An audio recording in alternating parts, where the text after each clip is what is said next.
Topic चल रहा है जियोमेट्री। और जियोमेट्री में हमने देखा है जियोमेट्री के बेसिक में लाइन, रेखा, कोण, एंगल, हमने उस टाइप से क्वेश्चन देखा है। शीर्षाभिमुख कोण, आसन कोण, ठीक है। और अब हम बात करते हैं उसका ट्रायंगल की। तो दोस्तों ट्रायंगल में हमने समरूप त्रिभुज जो है उससे क्वेश्चन किया है। अब हम क्या करते हैं, अब हम समकोण त्रिभुज रहेगा उसके समरूप की बात करेंगे। समकोण त्रिभुज में कोई एक लंब रहेगा कर्ण पर, उसकी बात करेंगे कि उससे समरूप त्रिभुज कैसे बनेगा और उसकी इक्वेशन क्या है। जैसे बात करते हैं हम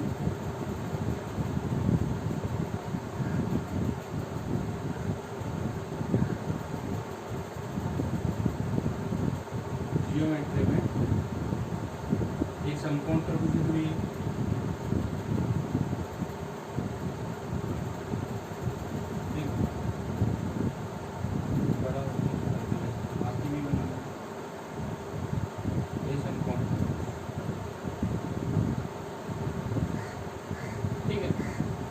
समकोण त्रिभुज ए बी सी, बी पे समकोण है। तो हम बात कर रहे हैं कि बिंदु बी से कर्ण एसी पर एक लंब डाला जाता है। जब कोई लंब डलेगा तो ये जो लंब होगा ये एसी पर भी समकोण बनेगा। यहाँ डी ले दिया, ठीक है, ए बी सी डी। अब हम क्या करते हैं, इसमें एंगल डिनोट करते हैं। जैसे इसको हमने बोल दिया कि ये एक्स है, ये एंगल वाई है, और एक टोटल एंगल कितना है 90। हम बोले कि x प्लस वाई बराबर कितना है 90 डिग्री। और तीनों कोणों को एक कितना होता है x प्लस वाई, ये वाला एंगल अगर 90 है, टोटल कोण हो गया 180। तो x प्लस वाई बराबर 90 निकल गया। मतलब बाकी कोण तो जो 90 है, तो ये वाला कोण कितना होगा, इसको मैं बोल दूंगा यहाँ पे वैल्यू y और इसको डिनोट कर दूंगा x से। हो गया x प्लस वाई 90, ये x और ये y। अब आगे हम बात करते हैं इस एंगल में, क्या बात करते हैं एंगल में, हम देखते हैं कि इसके समरूप बनाना है हमें, ठीक है। समरूप बनाना है तो क्या,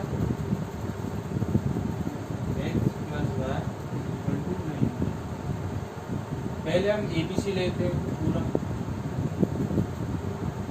ABC। अगला त्रिभुज हम क्या लेंगे ADB, और अगला त्रिभुज हम ले लेंगे BDC। क्या हो गया ABC 90 दोस्तों, x दोस्तों y। फिर यहाँ बात करते हैं D पे फिर 90, यहाँ B पे कितना x, A B D, ये वाला एंगल ले रहे हैं। तो B पे एंगल x है और A पे सेम एंगल y, ठीक है। आगे हम बात कर रहे हैं BDC, D, यहाँ पे D की बात करें, D पे 90 है। यहाँ पे बात करते हैं B ऊपर जाएगा क्योंकि B पे Y, और C पे X, ठीक है दोस्तों। अब बात कर लेते हैं एंगल की। एंगल और एंगल, तीनों एंगल एक समान है। अगर इसका 90, इसका 90, इसका 90, इसका y, इसका y और इसका y, इसका x, इसका x और इसका x, ठीक है। इस C पे बात कर रहे हैं, इस पॉइंट पे यहाँ पे x है, यहाँ पे x है और यहाँ पे x है। इसी प्रकार यहाँ पे बात कर रहे थे इस एंगल पे, यहाँ y है, यहाँ y है, यहाँ y है, ठीक है। अपना ये चेंज हो सकता है, ABC चेंज हो सकता है, वो अपने हिसाब से अपने को रखना है, और जो यहाँ एंगल बनेगा वो y बनेगा, और क्योंकि यहाँ पे भी एंगल y होगा, यहाँ पे भी एंगल y होगा, यहाँ पे भी एंगल y होगा, तो और यहाँ x एंगल, यहाँ x एंगल, यहाँ x एंगल, यहाँ 90 90 90, तो इससे त्रिभुज क्या होंगे, तीनों त्रिभुज एक दूसरे के समरूप होंगे। ठीक है, अब हम आगे बात कर लेते हैं, जैसे त्रिभुज ABC, ये समरूप का साइन है, ये समरूप है। त्रिभुज ADB, फिर ये भी समरूप है त्रिभुज BDC के। ठीक है, हो गया। अब मैं डिनोट करता हूँ, अगर मैं इसको A से डिनोट करूँ, इसको B से डिनोट करूँ, मतलब इसकी लेंथ की बात कर लूँ, अगर मैं इसको लेंथ B बोल दूँ, इसकी लेंथ में लंब की लेंथ A बोल दूँ, और ये जो परपेंडिकुलर डाला है यहाँ पे इसको P बोल दूँ, और जो यहाँ पे हाइपोटेनियस है कर्व, इसकी लेंथ को अगर C बोल दूँ, तो हमको A, B, C और D की वैल्यू निकालनी है। ठीक है, क्या होगी, अगर मैं पहले बोल दूँ त्रिभुज ABC समरूप है त्रिभुज ABD के, तो इसमें देखना इसको और इसको ले रहा था, है ना, पहला दूसरा तीसरा, डिनोट कर दी कि पहला दूसरा को ले रहा था, पहला समरूप है दूसरा। तो देखो AB पॉइंट बटे AD पॉइंट बराबर AC पॉइंट बटे AB पॉइंट, समरूप में BC बराबर है BD। तो दोस्तों हमको क्या निकालना है, इस पॉइंट पे AB निकालना है। ठीक है, AB का वैल्यू निकालना है ये वाला, तो हम क्या करते हैं, 3 है, 3 में से किसी 2 को ले लेते हैं। हमने मान लिया इन दोनों को ले लिया, तो इन दोनों में AB है, तो यहाँ से हम क्या कर लेते हैं, इनका क्रॉस मल्टीप्लिकेशन, AB स्क्वायर बराबर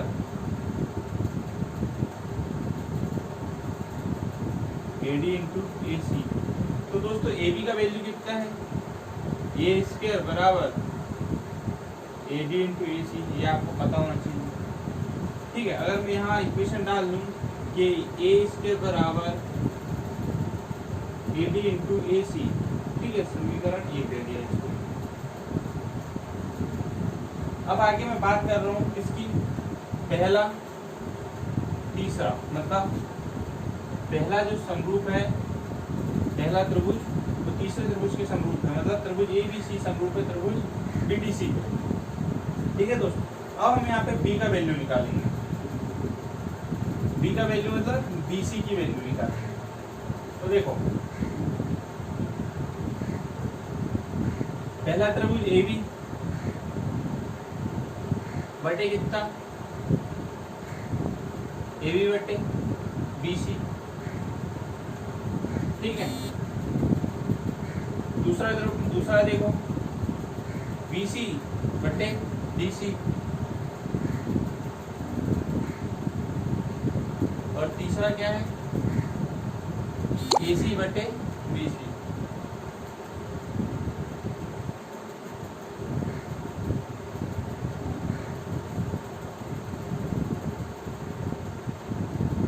दोस्तों यहाँ पे हमको क्या निकालना है, AB बटे, सॉरी यहाँ BD है। ठीक है, AB बटे BD, BC बटे DC, AC बटे BC। तो दोस्तों हमको BC वाला निकालना है ना, ये वाला वैल्यू B का, तो हम इन दोनों को ले लेते हैं, BC बटे DC बराबर AC बटे BC। यहाँ लिए हमने, तो ये क्या हो गया यहाँ पे BC का स्क्वायर, अगर ये हमने क्रॉस मल्टीप्लिकेशन करूँ बराबर AC इंटू DC। BC का मतलब क्या हो गया, B स्क्वायर बराबर AC इंटू DC। ठीक है, यहाँ आपको पता होना चाहिए, तो यहाँ मैं वैल्यू लिख लेता हूँ, B स्क्वायर बराबर AC इंटू DC।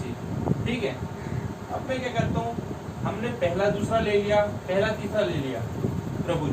अब मैं क्या करता हूँ, दूसरा और तीसरा त्रिभुज लेता हूँ, है ना। त्रिभुज ADB समरूप है त्रिभुज BDC के।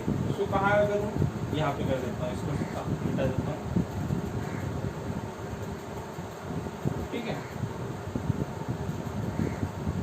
क्या है,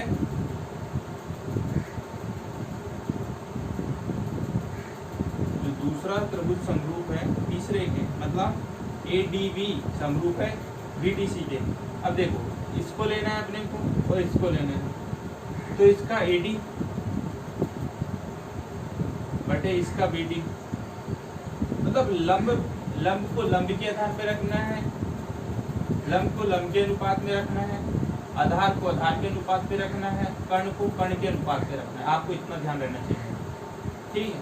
और किस केस में रखना है, जब जिस का एंगल इक्वल हो, जैसे यहाँ y सब में इक्वल है, यहाँ x इक्वल है और यहाँ 90 इक्वल है, उस केस में। चलो अब ये हो गया AD बटे कितना हो गया BD। अब आगे देखते हैं AB बटे BC, AB बटे BC, और आगे देखते हैं DB बटे DC, DB बटे DC। दोस्तों यहाँ पे हम क्या निकालेंगे तीसरे से, DB की वैल्यू, ठीक है। DB दो बार, BD दो बार आ रहा है, एक इसमें आ रहा है और एक इसमें आ रहा है, तो हम उसकी वैल्यू निकालते हैं। तो क्या हो गया, अगर मैं इन दोनों को मल्टीप्लाई करूं तो क्या हो गया, BD square BD into BD square बराबर AD इंटू BC। BD कितना है दोस्तों, P स्क्वायर बराबर AD इंटू BC। ये हमको तीसरा इक्वेशन मिल गया, P स्क्वायर बराबर AD इंटू BC, ठीक है। अब हम क्या करते हैं, इक्वेशन फर्स्ट और सेकंड का आपस में मल्टीप्लाई कर लेते हैं। तीन इक्वेशन मिल गए हमको, first second third, A square बराबर AD इंटू AC। दोस्तों ये बहुत इंपॉर्टेंट इक्वेशन है, आप इसे डायरेक्ट वैल्यू सॉल्व कर सकते हैं। आपको ये वैल्यू अगर फाइंड करना है और आपको AD और AC का वैल्यू दिया है टोटल, तो डायरेक्ट इक्वेशन लगा A स्क्वायर बराबर AD इंटू AC, AD और फिर पूरा AC। अगर B स्क्वायर फाइंड करना है तो पूरा AC इंटू ये वाला पोर्शन, ठीक है। अभी मैं आपको बताऊंगा कैसे, इतना ज़्यादा माइंड पे ज़्यादा जोर देने की जरूरत नहीं, वो इजी है, हो जाएगा, देखते आगे। अब मैं इसको रखता हूँ, ठीक है।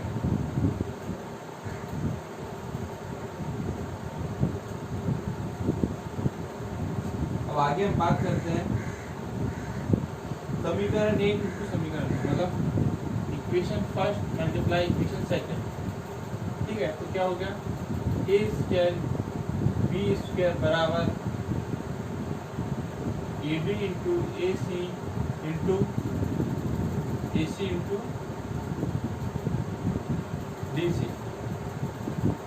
ठीक है। तो देख लेते क्या है, A square into B square बराबर यहाँ AC का स्क्वायर, तो AC आ रहा है, AC square into AD into DC।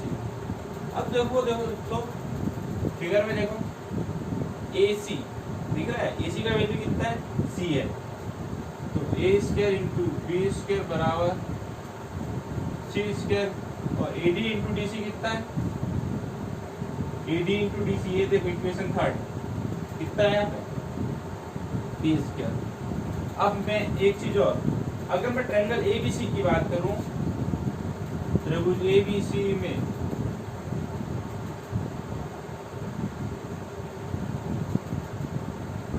Pythagoras theorem लगा दूं, मैं यहाँ पाइथागोरस प्रमेय लगा दूं, थ्योरम लगा दूं, तो क्या हो गया, C स्क्वायर बराबर A square plus B square, खंड का वर्ग बराबर लंब का वर्ग प्लस आधार का वर्ग, ठीक है। तो इस वैल्यू को मैं यहाँ पे रख दे रहा हूँ इक्वेशन 4 पे, A इंटू B स्क्वायर बराबर A square plus B square into B square, अब मैं क्या करता हूँ, इसका आपस में तिर्यक गुना, ठीक, A square into B square divide by A square plus B square बराबर टी स्क्वायर। अब मैं इसको क्या करता हूँ, इसका पक्षांतर कर दूँ। पक्षांतर कर दूँ मतलब आपस में इसका पद बदल दूँ। कैसे कि नीचे वाला ऊपर, ऊपर वाला नीचे, इसके बटे में एक, आपको एक ध्यान रखना है। तो 1/p स्क्वायर बराबर A square plus B square divide by A square into B square. अगर मैं इसको तोड़ूं, 1/p स्क्वायर बराबर A square divide by A square into B square plus B square divide by A square into B square. B square से B square चला गया, यहाँ ए square से स्क्वायर, तो क्या वैल्यू हो जाएगी अपनी, 1/p स्क्वायर बराबर 1/a square plus 1/b square. दोस्तों ऐसा सॉल्व होगा। मान लो कि p का वैल्यू फाइंड करना है, आपको a और b का वैल्यू दिया है, तो आप डायरेक्ट इससे इक्वेशन सॉल्व कर सकते हैं, ठीक है। अब मैं बोल रहा था वो कैसे होगा, जो मैंने आपको बताया कि जो इक्वेशन है वो जरूरी है। अब देखो ज़्यादा लोड लेने का जरूरत नहीं, हम पे अगर निकालना है, मान लो a निकालना है, ठीक है, ए स्क्वायर, ए का वैल्यू निकालना, तो ए स्क्वायर पहला बोला था क्या कि देखो आपको ए स्क्वायर निकालना और बी स्क्वायर निकालना है, और दोनों में क्या है, ए वाला और बी वाला दोनों के सामने आ रहा है अपना ए सी, तो ए सी तो दोनों में कॉमन रहेगा, ए सी दोनों में कॉमन कर दो। अब मल्टीप्लाई देखो, ए के लिए ऊपर वाला पोर्शन ले लो ए डी, और बी के लिए नीचे वाला पोर्शन ले लो डी सी। ए डी और बी के लिए कितना हो गया, डी सी। बस इतना ही है, कुछ नहीं है। और अगर पी के लिए बात कर लूँ मैं, पी के लिए, तो इसके लिए इधर का भी ले लो पोर्शन और इधर का भी ले लो। और पी स्क्वायर की बात कर लूँ तो क्या हो गया, A D into D C. मतलब यहाँ पे ए सी को छोड़ दो, ए डी और डी सी को यहाँ पे रख दो।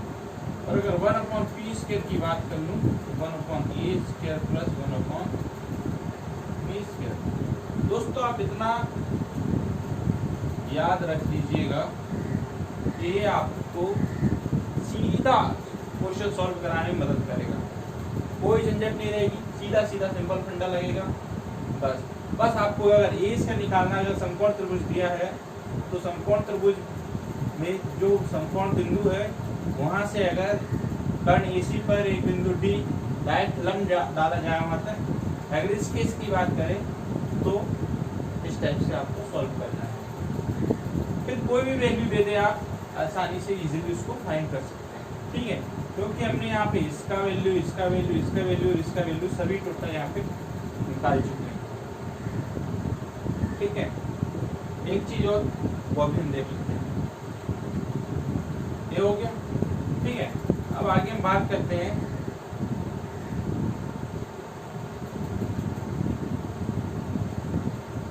ठीक है, आगे हम बात करते हैं, मान लो ये समकोण त्रिभुज एक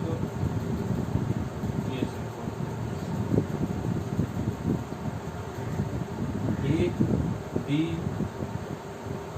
यहाँ पे गया पॉइंट डी, इस पॉइंट को दे दिया तो पूरा है सी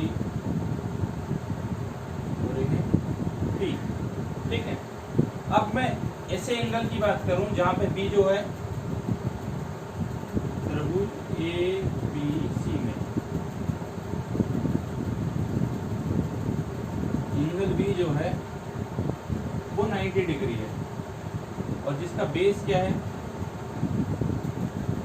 BC है, तो एरिया क्या होगा, त्रिभुज के एरिया का बटे होता है 1/2 base into height, 1/2 base B है, हाइट A है। ये हमको इक्वेशन फर्स्ट में बात कर। अब मैं बात करूं अगर इसका बेस चेंज हो जाए, बेस हमारा AC हो जाए, रहेगा वही, त्रिभुज वही है, बस उसको हम घुमा दे रहे हैं। यहाँ B रहेगा, ये रहेगा, ये C रहेगा, ये देखो यहाँ पे भी 90 बन रहा है, यहाँ से नीचे ड्रॉप किया D पे भी 90 बन रहा है। ठीक है, तो हम बात कर लेते हैं। ये क्या दिया है, ये दिया A C सॉरी BC कितना है, D दिया है, ये B दिया है और ये C। अगर मैं यहाँ पे बात कर लूँ, त्रिभुज ABC का एरिया निकालना है, तो इस एरिया में अपना हाइट कुछ और है। ठीक, हम लोगों ने यहाँ P हाइट निकाला है और अपना जो बेस है वो C है, तो क्या होता है एरिया 1/2। बेस कितना है यहाँ पे, अपना बेस हमने लिया है C और जो हाइट है वो है P। अब मैं इन दोनों को इक्वल कर दूँ, एरिया सेम है, आप इससे करो क्वेश्चन चाहे इससे करो, एरिया दोनों का सेम कैलकुलेट होगा। 50 होगा तो 50 होगा, 30 होगा तो 30, अगर इसका 30 है तो इसका 30 होगा, इसका 50 है तो इसका 50 होगा।